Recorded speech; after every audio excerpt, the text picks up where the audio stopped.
అమ్మవారి సాక్షిగా కూటమి ప్రభుత్వం అమాయక యువకులు విద్యావంతులపై అక్రమ కేసులు బనాయించడం దారుణం.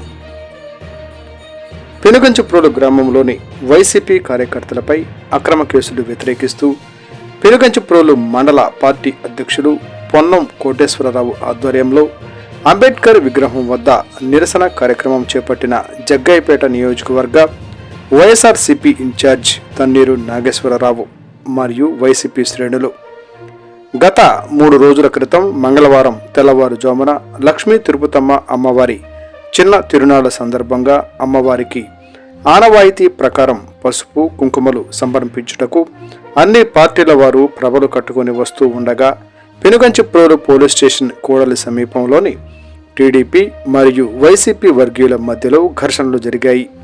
పోలీసు వారు ఏకపక్షంగా కేవలం వైసీపీ 30 మంది కార్యకర్తలపైన అక్రమంగా హత్యాయత్నం కేసులు నాన్ బెయిలబుల్ కేసులు కట్టడంపై నిరసనగా పెనుగంచిప్రోలు సత్రం సెంటర్ నందు బిఆర్ అంబేద్కర్ విగ్రహానికి వినతిపత్రం అందజేసి నిరసన తెలిపిన వైఎస్ఆర్ కాంగ్రెస్ పార్టీ నాయకులు నల్ల బ్యాడ్జీలు ధరించి అంబేద్కర్ విగ్రహానికి పూలమాలలు వేసి విజ్ఞాపన పత్రం సమర్పించి శాంతియుతంగా నిరసన చేసిన నాయకులు. ఈ సందర్భంగా తన్నీరు నాగేశ్వరరావు మాట్లాడుతూ రెడ్ బుక్ రాజ్యాంగం వద్దు, అంబేద్కర్ రాజ్యాంగం ముద్దు. రెడ్ బుక్ రాజ్యాంగంలో రాక్షస పాలన పతాక స్థాయికి చేరింది. రాష్ట్రంలో అక్రమ కేసులు బనాయింపుతో కూటమి ప్రభుత్వంపై ప్రజలు తిరగబడటానికి సిద్ధంగా ఉన్నారు. వైసీపీ కార్యకర్తలపై అక్రమ కేసులు ఖండిద్దాం, ప్రజాస్వామ్యాన్ని కాపాడదాం. ఎంతో భవిష్యత్తు ఉన్న యువకులను అరెస్టు చేసి జైలుకు పంపించి వారి జీవితాలను నాశనం చేయడం కూటమి ప్రభుత్వం పెద్దలకు సంతోషంగా ఉందా? సూపర్ 6 అమలు లేదు, అక్రమ కేసులకు హద్దే లేదు. సంఘటన సమయంలో రెచ్చగొట్టి రాళ్లు రువ్విన తెలుగుదేశం నాయకులు కార్యకర్తలపై కేసులు పెట్టడానికి పోలీసులు ఎందుకు భయపడుతున్నారు? పెనుగంచిప్రోలు అమ్మవారి జాతరలో ప్రబల ఊరేగింపులో జరిగిన ఘర్షణలో పోలీసులు ఏకపక్షంగా వ్యవహరించడం సరికాదు. వైసీపీ కార్యకర్తలపై కేసులు బనాయించడం దారుణం. అధికార పార్టీ నాయకులు పోలీసులను అడ్డుపెట్టుకుని కక్షపూరితంగా వ్యవహరిస్తున్నారు. ఉన్నత విద్యావంతులపై కేసులు పెట్టి వారి భవిష్యత్తును అంధకారంలోకి నెడుతున్నారు. మొత్తం తప్పిదం వైసీపీ వారిదే అన్నట్లుగా అభం శుభం తెలియని యువకులను కేసుల్లో ఇరికించారు. ఈ దుర్మార్గాన్ని వైసీపీ అధినేత జగన్మోహన్ రెడ్డి దృష్టికి తీసుకువెళ్లాం. బాధితులకు న్యాయం జరిగేలా పార్టీ చూసుకుంటుందని హామీ ఇచ్చారు. అక్రమ కేసుల్లో ఇరుక్కున్న బాధితుల కుటుంబాలకు పార్టీ అండగా ఉంటుంది. వచ్చేది వైసీపీ ప్రభుత్వమే, అసలు వడ్డీ కలిపి తిరిగి మీకు ఇస్తాం, గుర్తుంచుకోండి. ఈ కార్యక్రమంలో వైసీపీ నాయకులు, కార్యకర్తలు, స్థానిక ప్రజలు, వైఎస్ఆర్ కాంగ్రెస్ పార్టీ వివిధ అనుబంధ విభాగ సంఘాల నాయకులు తదితరులు పాల్గొన్నారు. సుమారుగా 2 గంటల పాటు ఆపడం జరిగింది.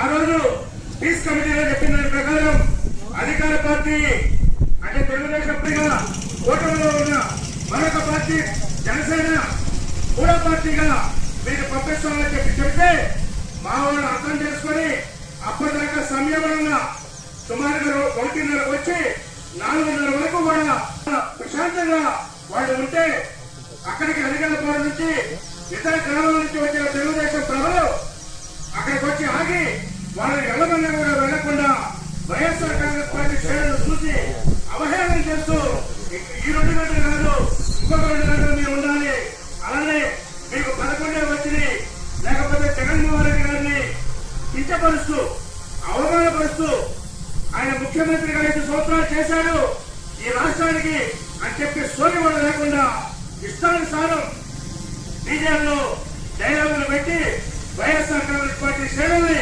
రెచ్చగొట్టడం జరిగింది. అనేక పర్యాయాలు ఇక్కడున్న పోలీసు వారు కూడా తెలుగుదేశం పార్టీ వారిని ఈ ప్రకటన కరెక్ట్ కాదు, మీరు డీజేల్లో రెచ్చగొట్టి ప్రకటనలు పెట్టద్దు, ఆపండి అని చెప్పినా వాళ్ళ అధికార పార్టీ కాబట్టి మీరైతే మీ మాట మేమేదంటే అని చెప్పి పోలీసు వారిని సైతం లెక్క చేయకుండా సుమారుగా 1 గంట పాటు డీజేల్లో జగన్మోహన్ రెడ్డి గారిని అనకూడని మాటలు, అసభ్య పదజాలం, అవహేళన, వైఎస్ఆర్ కాంగ్రెస్ పార్టీ తోలవేయడం, బూతులు పెట్టడం, అనేక రకాలుగా అవమానంగా వైఎస్ఆర్ కాంగ్రెస్ పార్టీ శ్రేణులు ఫీల్ అవ్వడం జరిగింది.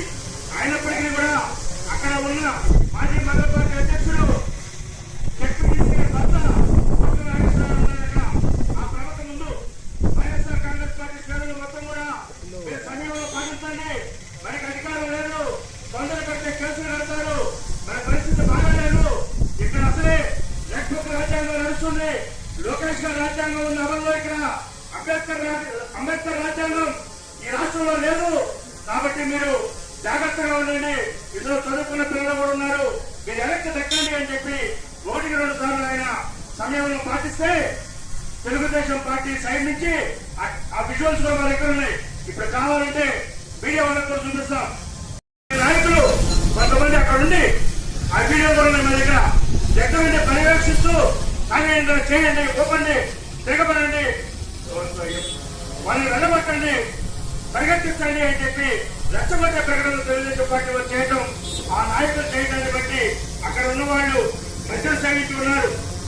ఇరు పార్టీల్లో ఉన్నారు, ఒక పార్టీలోనే మద్యం సేవించి ఉన్నారు. నేను చెప్పట్లా, తెలంగాణకు వచ్చారు, ఇతర జిల్లాల నుంచి కూడా వచ్చారు, ఒక పెరగతి ప్రోగ్రాం కాదు కూడా ఉంది. ఆ తెలంగాణ వేడుక చూద్దాం, ఎవరి ప్రభ ఎంత అందంగా ఉందో చూద్దామని చెప్పి భక్తులు చాలా చోట్ల నుంచి వచ్చారు, వేలాది మంది ఉన్నారు అక్కడ. అక్కడి నుంచి రాజుపడేసరికి కొందరికి ప్రతిస్పందన, ఇటు కూడా వీడు కూడా మరి వైఎస్ఆర్ పార్టీలో కొంతమంది ఎవరికైతే దెబ్బలు తగిలి వాటిని దెబ్బలు, కొబ్బరి దెబ్బలు వాళ్ళు కూడా తిరిగి వాళ్ళ మీద వేయడం జరిగింది. ఈ నేపథ్యంలో ఒక పావు గంట ఘర్షణ జరిగింది. ఆ ఘర్షణ నేపథ్యంలో రాణి కూడా జరిగింది. ఆ రాణి కొన్నప్పుడు వైఎస్ఆర్ కాంగ్రెస్ పార్టీకి సంబంధించినటువంటి ఓట్ల నాగేశ్వరరావు గారికి కూడా దెబ్బలు తగిలి 2 తాట్ల గాయమైంది ఆయనకి. అంతేకాదు బండిపాలెం వాళ్ళకి ఇద్దరికి, వెంకటనాయకుడిపాలెం వాళ్ళకి, వెంకటాపురం వైఎస్ఆర్ కాంగ్రెస్ పార్టీ శ్రేణులకు మొత్తం 7-8 మందికి తనకు గాయాలైంది. అంటే తెలుగుదేశం పార్టీ వాళ్ళు లేకుండానే వైఎస్ఆర్ కాంగ్రెస్ పార్టీ వాళ్ళకి గాయాలు ఎలాగని చెప్పి ఈ సభాపక్షులను మేము ప్రశ్నిస్తా ఉన్నాం. అంటే వైఎస్ఆర్ కాంగ్రెస్ పార్టీ వాళ్ళు రాళ్ళేస్తే తెలుగుదేశం వాళ్ళకి దెబ్బ తాగాలి కదా. తెలుగుదేశం వాళ్ళకి ఎవరికి దెబ్బలు తగిలియో వాళ్ళ పేర్లు చెప్పని అడుగుతా ఉన్నాం. ఇవాళ మేము పేర్లు చెప్తా ఉన్నాం.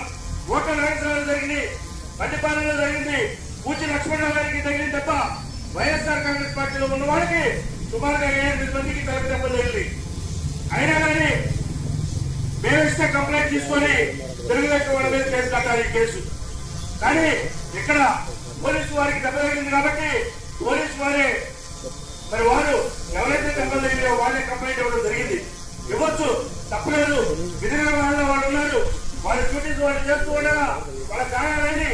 ఆ గాయాలైంది కాబట్టి వాళ్ళు కంప్లైంట్ ఇవ్వడం కూడా తప్పే లేదు. ఇందులో దాన్ని కూడా మేము తీవ్రంగా ఖండిస్తున్నాం.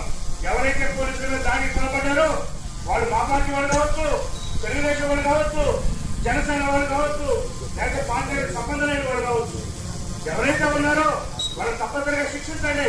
ఇవాళ టెక్నాలజీ పెరిగిపోయింది, టెక్నికల్ ఎవిడెన్స్ ఉన్నాయి. మనకి టెక్నికల్ ఎవిడెన్స్ అంటే మనకి సీసీటీవీ ఫుటేజ్లు ఉన్నాయి, డ్రోన్ కెమెరా విజువల్స్ ఉన్నాయి.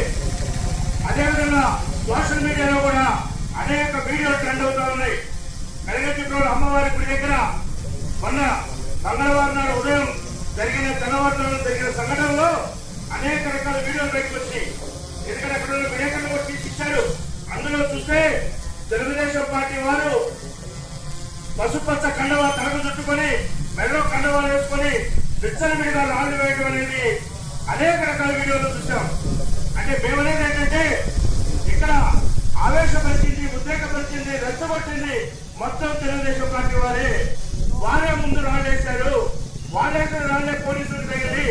కానీ దురదృష్టం ఏంటంటే రాళ్ళేసిన వాళ్ళ అధికార పార్టీ వాళ్ళు అయ్యారు. వాళ్ళ మీద కేసు కట్టకూడదు కాబట్టి, పోలీసులకు గాయాలైనవి కాబట్టి, పోలీసులకి వాళ్ళు కంప్లైంట్ ఇచ్చారు కాబట్టి దయచేసి కాదు పోయినమ్మా.